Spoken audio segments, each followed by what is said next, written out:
Hi, Mr. Steinberg here, and welcome back to your next flute video. I know you guys have been working hard playing the head joint, getting that sound, and that sound, and of course, the all-important sound like that. Keep practicing that even after you play the first 5 notes on flute, because this will really help your sound. However, now it's time to make sure that you're lining up your flute properly and holding it properly. So the first thing you want to do is take the small piece right here and put that on the bottom of the flute like this. Pretty easy to figure out where it goes. And this is the way it looks like it lines up, with this rod lining up with that rod, but it actually goes like this. This rod on the bottom piece right here lines up with the middle of that key. This is an open hole flute. My flute has open holes. Yours are going to be closed probably. But if you can see that, it doesn't go like this, like it looks like it should, but it actually goes like that, because when your pinky's on there, your pinky's a shorter finger than the rest, and you want it to be able to touch that easily. So that's why it's set up that way. So you've got that set up like that. Then the head joint goes on the top, and you line up the embouchure hole with the very first key. So you line up those two things so they're even. So I always kind of look down, kind of like that, just to make sure. Let me see if you can see this. Just to make sure that aligns with that first key. Some flutes actually have a mark for you to line up like that. But if it doesn't, you just line up the hole with that first key. So that's how you align the flute. Okay, next thing, you want to make sure, of course, that the flute is off to your right. That's opposite what you're seeing on the video. So just like I said, this open part goes off to the right. That's what your flute attaches to.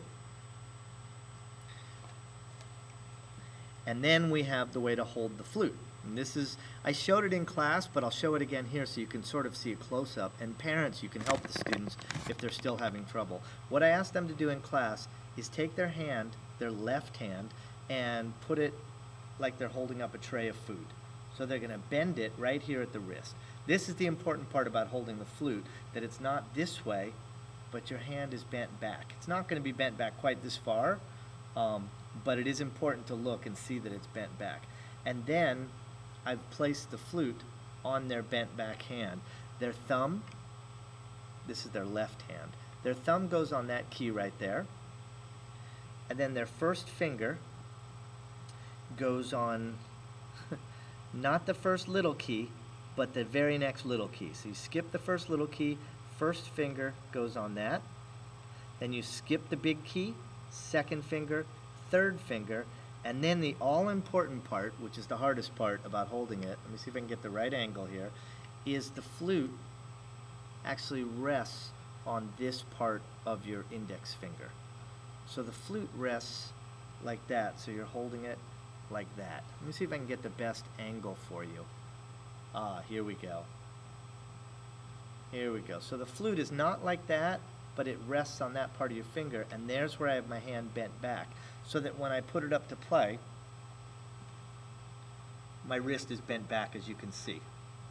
The first finger oftentimes lifts up without playing that key, and that's why you have to be holding it against the flute. Okay, so it could be a little bit tricky, and that's why I show students in class, but the thing I like about the video is you can see a close-up of the keys.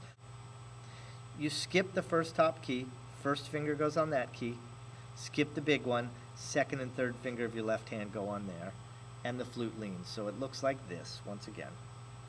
Okay, your pinky will be used later for that, but for now the pinky should just kind of sit above that key. It should be like drinking tea in a fancy restaurant or in England, and your pinky is up until you need it, so that it's right there ready to pounce.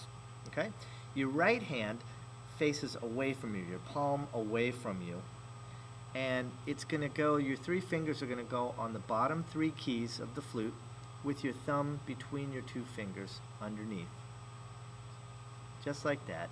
So your thumb is sideways, like that, between these 2 fingers, and then these are the 3 keys that you press. So as you can see, after this key, you're skipping 2 big keys. Then it's the bottom 2 keys.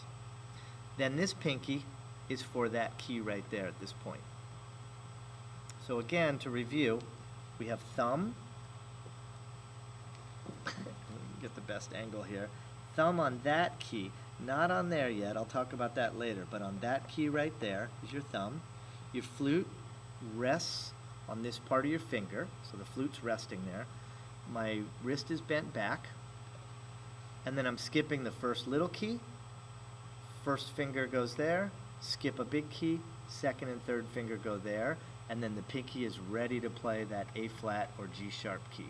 Right hand, thumb is underneath on its side, 3 fingers on top, and pinky right there. And ta-da, you've got it. That's how you hold the flute. Okay, so in the book, they give the fingerings for each note, where to put your fingers. And it starts right out on page 4 with the note F. And there's a little picture right there, a little diagram that shows you which keys are pressed down. Okay, so if it's blackened in, you press the key. And if it's not blackened in, you don't press it. And then the next note is E flat. And then the next note is D. So let me show you a primitive, bigger version so you can see that, and I'll show you what this means. This is really, really super handy. Okay, so this is the left, everything's backwards for me, so I'm going to try and point right.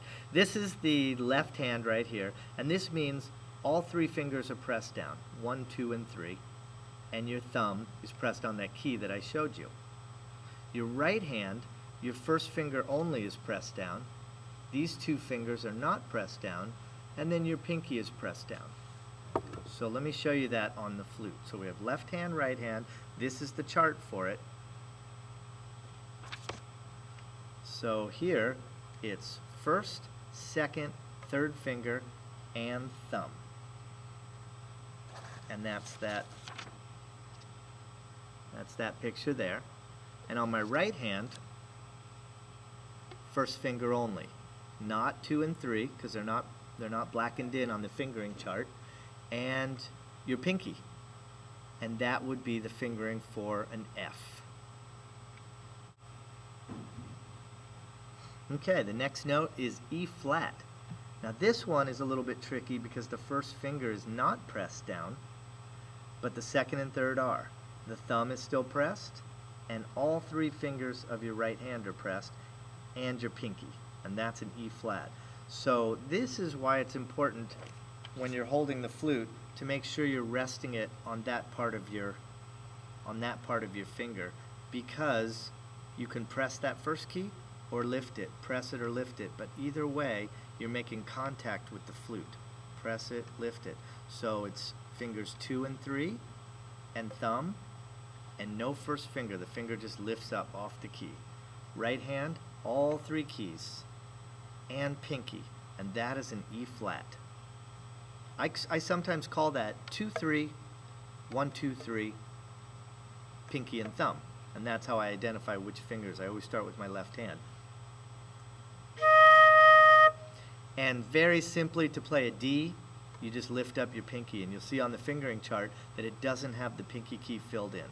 So it shows you 2-3, 1 is not pressed down, thumb, 1-2-3 of your right hand, and no pinky. So to go from D to E flat, all you do is press or not press that key. Everything else is the same. But then when you go to F, a lot changes. So you're D, E flat, then F. All 3 of these fingers are down. This finger's down, and your pinky. What never changes is your thumb is always down on these, for these notes. Your thumb is always down for these 3 notes. So F, E flat, and D. So there's your first 3 notes, and the next 2 notes are B flat and C. And once you learn how to read the fingering charts, pretty easy to teach yourself how to do that, and of course I'll help you in class. I hope this helps a little bit when you're practicing. Maybe you can give your parents your flute and teach them how to do it and see if they're able to do it. That's kind of a fun way to learn. Okay guys, keep practicing, and I'll see you in school.